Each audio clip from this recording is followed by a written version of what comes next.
Next, I'd like to go ahead and turn it over to our panelist, Jacqueline Shan, with the public health, and her topic is youth, health, and beyond.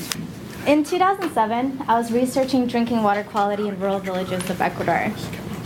And in every single community that we visited, the water was very contaminated. And what was worse was that we saw remnants of abandoned concrete structures from where aid organizations had previously tried and failed to provide water and sanitation. I'm sure those of us who had traveled around also saw this, and maybe asked the same question too. Why is this happening? Why are we seeing development projects that are initiated and then fail within a couple years, and soon after the organization leaves? So this question sparked my mission to understand why these projects are failing and what can help them succeed. I joined multiple organizations locally and globally to work alongside communities that I wanted to help, including the homeless, juvenile kids, and rural villages. Could we ask the speakers to stand? Oh. Who's watching me and other people doing this, trying to be able to see? Would you like a clipboard? Do what? Yeah, my voice is pretty small. You can borrow my clipboard. Does that help? I know, I usually have a podium too. Is this? You're going to be great. Can you hear me? Okay. All right, so I joined multiple organizations to work side by side alongside the communities I wanted to help. That included the homeless population, juvenile kids, and villagers out in international communities of Ecuador, Thailand, Haiti, and Ethiopia. I wanted to understand how to uplift communities out of poverty and towards their own health and self-sufficiency. And then the crucial elements that I learned about was how community mobilization and youth involvement were critical components of sustaining health and development initiatives. One experience I'd like to share with you has and continues to teach me so many things about development and continues to inspire me in my work. And it's a project in rural Haiti in the community of Bayonne.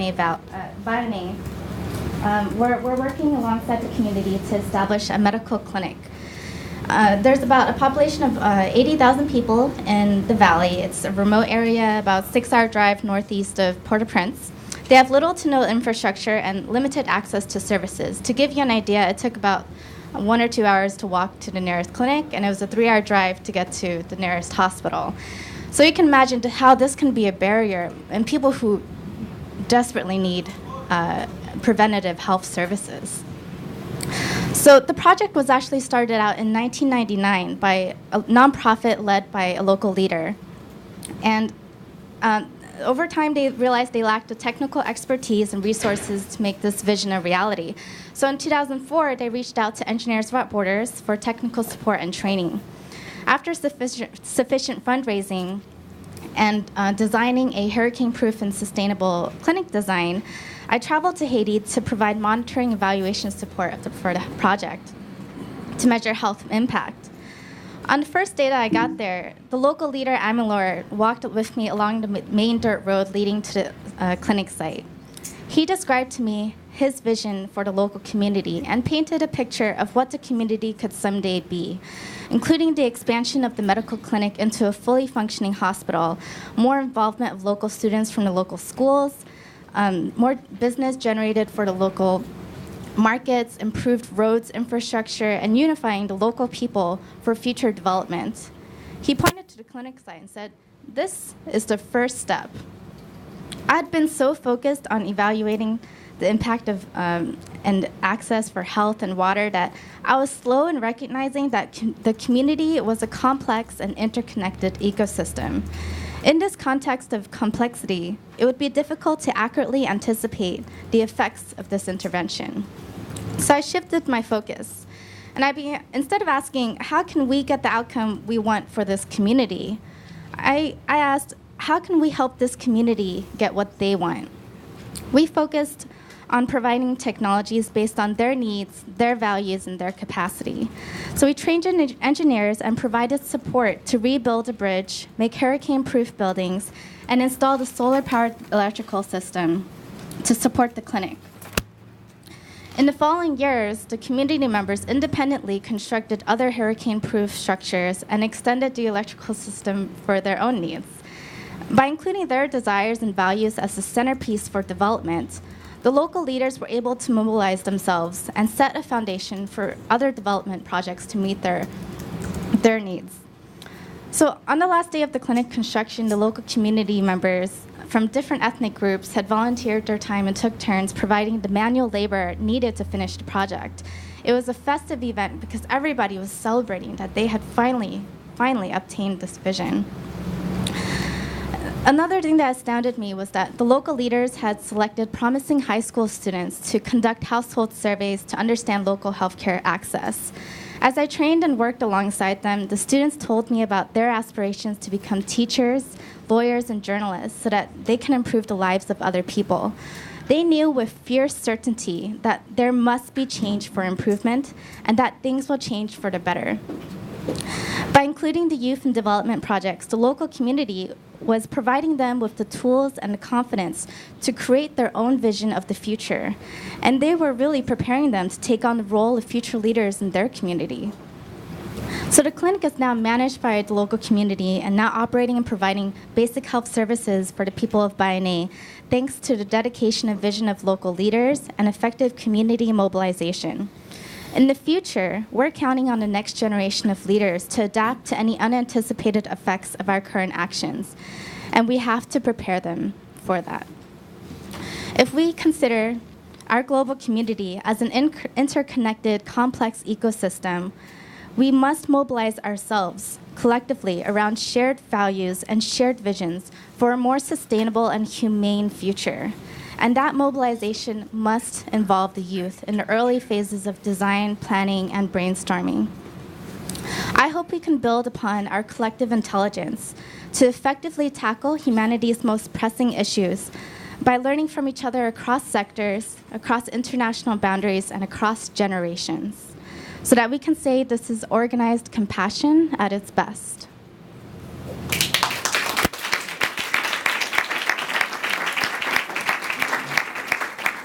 I love her closing words, organized compassion. That's so beautiful. That's, of course, moving right on. John Madison, you've got 10 minutes to bring us home before our break. Thank you so much. And thanks to Roberta for my great back massage. I am really ready for this talk now. So I was tempted to completely start from scratch after our first three speakers set the table so well. So I just want to make a couple of comments tying together those initial three talks. I've got a lavalier. Is it working? Sorry. Is this working? Are we hearing? Okay, we're good. So how many of you have seen the TED Talk, The Golden Circle? Just it's where why is the most important question we ask. Not how, not what, but why. So the sustainability of all of the compassionate action that we're all talking about really has to be focused on why. And so Mei-Lin started off with talking about joy. Kimberly talked about gratitude. My wife has taught me that we need to learn more from our children. We have this upside down notion of we need to teach our children, we need to learn more from our children. And one of the things that I think we need to learn the most is how to actively cultivate and express empathy. And so if there's a single why for me which underpins what we're all trying to achieve, it is empathy and an understanding for the situation that others live in. I was blessed with 3 children and taught every one of them from a very young age that happiness is a choice. Bhutan has created a substitute for the gross national product called gross national happiness, and they actually focus policy and initiatives around happiness. And I'd like to say that while I've dedicated most of my career to healthcare, healthcare is not at the top of the pyramid. There's much more about community health and resilience that we need to address. The comment was made earlier about a systematic process underpinned by systematic values. So it's the values that we choose to promulgate. And I'm working with a group of folks very similar to what Sandy was talking about earlier to curate the notion of how we connect the why with the what and the how of these global changes. And one of the things that I'm most fascinated by is I've spent a lot of my career working in evidence-based medicine. How do we create an evidence basis for which foundations, which philanthropies, which NGOs create the best value at the lowest cost for a particular cause? How do we have effective tools for assessing individual communities? This gets back to John's question about how do we scale all of this? And I think one of the key questions is, how do we do an effective assessment of what the needs of a community is? And every community is different, their needs are different. How do we validate those needs? How do we understand the capacity and the appetite of that community for change? And then how do we use an evidence-based approach to what are the things that could actually address the issues that are relevant to that community and coordinate a symphony of all these NGOs and philanthropies and foundations and governmental institutions that fit both the gap that's known for that community, the tools that are available to address those gaps, and the appetite and the capacity for that community to implement change. So there's a group of us that are sort of curating this, but really trying to drive it down to why. So how do we underpin it? We're coming to believe that this is a 2 to 3 generational initiative, because we really need to focus on the children, and we really need to find systematic ways of instilling compassion and caring. And I'm going to talk a little bit in the context of children and healthcare.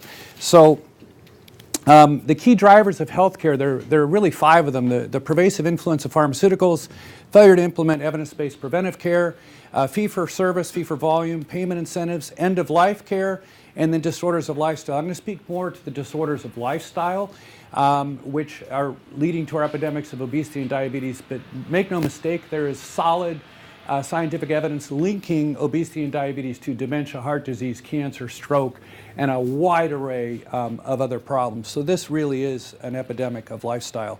So personalized medicine has been advocated, and this Personalized Medicine World Conference held here at Stanford every year, as being a key to the solution. And so how do we address lifestyle decisions? We don't do that in the clinic and the hospital. Our decisions that affect our health are made where we live, work, play, learn, and worship.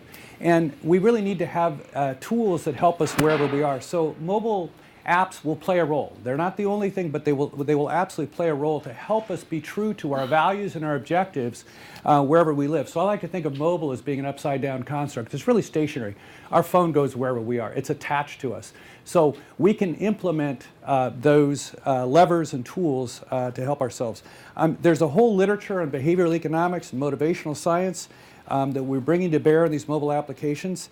But it's also very clear, coming back to children, that our adverse lifestyle habits are largely shaped in childhood, and hence early intervention in childhood really becomes critical for the health of the community and the health of generations.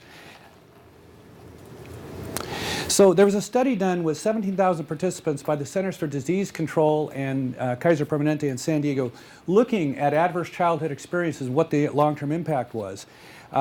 Detailed evaluation of children who are suffering from abuse, neglect, and family dysfunction. So what they found is very clear. There are persistent adverse disruption of brain architecture, increased cognitive impairment, developmental delays, and increased risk of stress-related disease and health problems. If we don't take these problems on early in development, if we don't support the moms who are raising these children, if we do not support the children in avoiding these stressful experiences, we're ignoring one of the fundamental challenges that we face as a civilization. So the quantified self movement is something that has been very much avant-garde, because we have all the technology now to do sensing of everything we breathe, our heart rates, where we go, our exposure in the environment. And one of the things that I am really focused on is bringing together all of these different tools in a big data analytics world to look at what really matters. And we have quite an opportunity to learn from putting data sets together across multiple disparate data types and figuring out what is associated with what causes what, and being able to address that. A couple of mantras to thrive by. The secret to patient care is caring for the patient. The secret to health is caring for the person. That's the whole person, not the patient that shows up in the clinic. The secret to wellness is caring for the family and the social network. And the secret to resilience, which is what Kimberly and others spoke to, is caring for the community. So I'm working with the Public Health Informatics Institute, Robert Wood Johnson Foundation, Institute for Alternative Futures, to really bring about a new consciousness about how we create resilience for a community. So the Behavioral Symphony for Wellness is a term that I coined to address the fact that mobile apps have been the be-all, cure-all sort of buzzword, if you will, And they're insufficient by themselves. We need to use them as adjuncts for shifting behavior, but they're in the context of the community and the social determinants of health. So the social determinants of health have a profound influence. And again, the Bhutan Gross National Happiness reflects a whole different way of looking at it. So this new ecosystem that I'm interested in, and Sandy spoke to so eloquently earlier, is an evidence-based, coordinated compassion and action that addresses the community, the specific community, and to John's point about scaling, the unique aspects of different communities. So the healthcare ecosystem is what I refer to as a multi-platform ecosystem. It's emerging in this world of technological exponentiality. We have exponentiality with the internet and the cloud, the smartphone, and now video dial tone, which we are diffusing throughout our system to have the capability of video consultation on the moment, anywhere. The socialome is all the digital data, the quantified self. I'm one of the subjects in a study here at Stanford where every 3 months I come and I have 6,000 blood tests, my complete genome done, and 4 microbiomes, the bacteria that inhabit our gut. There's 10 times as many bacteria cells in our body, 100 times as many genes in that ecosystem there are in our body. So I have 4 microbiomes and 6,000 blood tests done every 3 months and whenever I get sick or stressed. And that is being put into a massive database for analytics of looking at some of the relationship between lifestyle and health. The exposome I've talked about in terms of having multiple sensors. $1,000 genome was just announced a month ago. Electronic health record data is what I did with implementing health records. Predictive analytics with machine learning, AI, and visualization. My prediction is we'll have 10 times more knowledge generated in silico from research, not from actual physical studies or prospective randomized trials by the year 2020, as we do from conventional studies. Persuasive technologies, BJ Fogg here at Stanford is a big pioneer in this space. And then finally, avatars, robotics, heads-up displays, 3D printing, all are increasingly brokering our digital relationship between us as a person and the universe. So what does this all mean when we have all this stuff coming together? One of the first consequences is what I call transparency in the black box. The whole post-Snowden era, the NSA and privacy and so forth, how are we going to resolve that?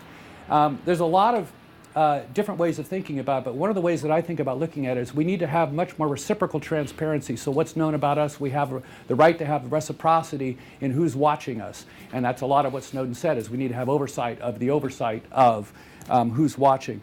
And so if you look at the various sort of examples of lack of reciprocal transparency, the credit default swaps causing the economic meltdown, the hanging chads in the Al Gore presidential election, and other forms, it's a lack of reciprocal transparency, which is a fundamental problem in being able to deal with these large data sets.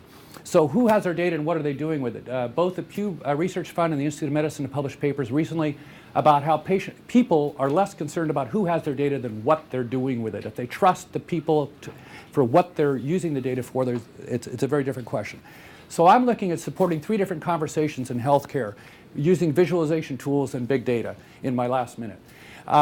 So first is a conversation between the patient and their professional care team. The second is between the patient and their personal care team, which is increasingly important in the world of the person-centric care and the personal health record and the quantified self. And the third conversation is between that patient and the person that houses them in the form of person centricity. So the primary sort is going to be value-based. So how much are you willing to commit to your health? How much risk are you willing to take for how much benefit? And to array options in those kinds of value sets. And then the role of physician becomes much more as a guide or interpreter to how do we match options with your value set. So the role of pervasive sensing, 3 types. The athlete warrior for real-time tuning, the chronic illness post-discharge from the hospital for event detection and intervention. The rest of it should be for mindfulness. So if you ever worn a pedometer, most people fatigue on a digital nanny. Okay, it's just this constant sort of nagging reminder. What we really need to do is, instead of saying how many steps did I take today, when we see the elevator, we should ask ourselves, where's the stairway? And we should take the path of most resistance. We should really be mindful, and we've had several mindful exercises today already. Thank you so much. And it is about mindfulness that is going to be creating more of our health. The blue zones have been studied for decades around the world, communities where long life and health have occurred. And it's mostly about living simply, regular exercise, having healthy social relationships, good regular sleep, healthy fresh food, local food. It's not that difficult. So we need to get to a state of mindfulness. So where's the evolution of man going? So this is what I call Homo metricus with the athlete warrior. And at Computer Electronics Show in Las Vegas this year, there were hundreds of wearable sensors for athletes and others.